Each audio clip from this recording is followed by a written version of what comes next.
In this video, I will show you how to change location on Roblox in 2025. So in order to change your location on Roblox, first things first is to make sure right here that you're actually into the Roblox homepage. Once you're in here, next thing you need to do is just click onto this gear icon that you can see on the upper right corner of your screen. Now, from in there, click onto the settings option. It should be able to show you in here your account. So onto your account, you have in here your account info. And when you scroll down, you can see in here the account location.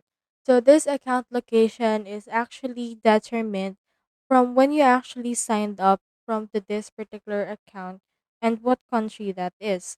So you actually created this account last year in the Philippines. That's why it's reflecting this one. So in order to change the region, what we can do is we can head over and then install a VPN in order to trick it into changing location.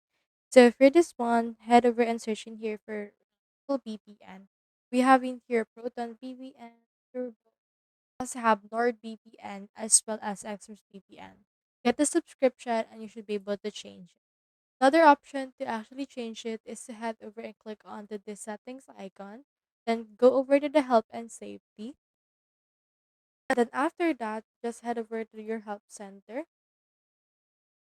And then from in there, you can see this. So you can search in here for location. So we have in here the account location. And in here, if you want to change your account location, you can head over and then submit through the support form right here. So it will open here a new tab that can help us with the roblox.com/support. Just enter in here your birthday, username, and then enter in here your issue as well as changing location right there. So that's all there is today, and I hope this video helped you out.